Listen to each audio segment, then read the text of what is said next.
Hello folks, my name's David Edgar, I'm the host of Heart and Hand the Rangers podcast, and I'm joining you today to discuss Rangers' 2-0 victory over Dundee United at Tannadice. And if I may dust down my klaxon for cliche, it was very much a game of two halves. Rangers made 3 changes to the side that drew 2-2 with Celtic on Monday. Into the side, interestingly, came John McLaughlin. He replaced Alan McGregor. The manager said afterwards he's picking based on the game and he felt John was the right choice for today. But I do wonder if that might tell us something about the next few months, certainly, if John McLaughlin's going to start more often than he doesn't. He's been the cup keeper, so you'd imagine he would start next week. And obviously we've got St Johnstone in the Scottish Cup after the League Cup semi-final next week. So he came in. Antonio Chola returned to side, unfortunately got injured again, apparently a new injury, and had to go off at half-time, which is a blow. Hopefully it's nothing serious.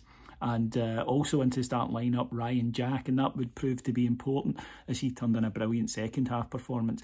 A lot of Rangers players did turn in a really good second half performance, and they had to, because the first half Rangers were not good. They did that thing that we've seen so often from this today. Was you saw the best and the worst of Rangers. You saw what Rangers have been too often this season. And you saw what Rangers under Michael Beale should be in the second half. In the first half, it was slow.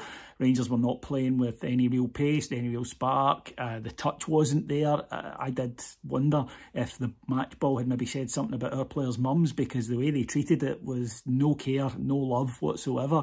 And it was kind of summed up by getting into a couple of good positions and Fashion Sakala falling over the ball. At one point, he was tackled by the touchline, and the touchline came away with the win on that one.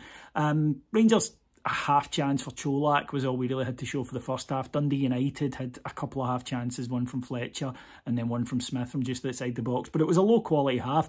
However, I think part of it is that Dundee United had put so much into it that teams do at home. They come out and they really go for it. Well, they work really hard against Rangers.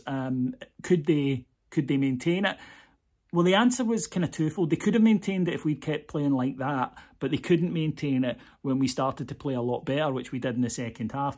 And you began to see what Michael Beale wants from his side, because suddenly Rangers came out and were dominant. The two in the middle of the park, Lundstrom and Jack, were winning the ball back quickly and releasing it quickly. Morelos was on for Cholak, and suddenly he was occupying the defenders, and that was creating space for the 3 in behind him, Tillman, Sakala and Kent. We might have scored after a really good effort from Fashion Sakala, drew a great save from the Dundee United goalkeeper, but that only delayed the opening goal by a minute or so. And what a goal it was. Great play out on the left-hand side. Ryan Jack, I don't know if he deliberately shoulders the ball on to Fashion Sakala or whether or not he was just trying to get out of the way, but we'll give him the benefit of the doubt. Sakala, though, running in, it's a tough finish, because sitting up on the half volley, he's wide of the goal and he smashed it up and over the goalkeeper for 1-0. And that's the thing with Fashion Sakala. Sometimes he falls on his arse, sometimes he beats his man and scores a goal, but he does contribute. And what I liked about Rangers' second goal, which came a couple of minutes later, just 2 minutes later, was the fact that you could see Dundee United were rocking after that goal. It shook them up. Rangers made a chance in between scoring and the second goal in that 2 minutes, because for once we sensed that the opposition were rocking, and we went and we took advantage of it, and we got the second. And again, it's a player who hadn't impressed in the first half but who stepped up in the second, Malik Tillman.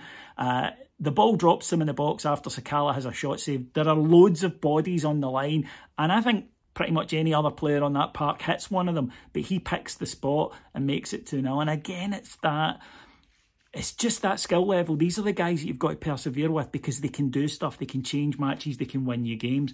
After that, I was really impressed by how Rangers played, because it was total control from then on in. It might have added another couple of goals, but at no point did we ever look like losing it. We retained the ball well. Whenever, a Dundee United player maybe won the ball, Rangers went and won it back instantly. So a really good performance second half, a poor performance first half. We know where we are. I mean, this is it in a nutshell. We need to see what we saw in the second half for 90 minutes. If we do that, we'll be a good team. If we don't, then you'll get performances like that and drop points, and that's the story of our season. But there's certainly a lot of positives to take from the match today. We just need to see that more often and for the full 90. Anyway, if you want lots more coverage and a much deeper dive into today's game, go to patreon.com/heart and hand and sign up there for just $1.99 per month. You'll get hours and hours of great content on Rangers. I'll be back next Sunday after Rangers go to Hampden. Until then, have a fabulous week. Take care, everyone. Bye-bye.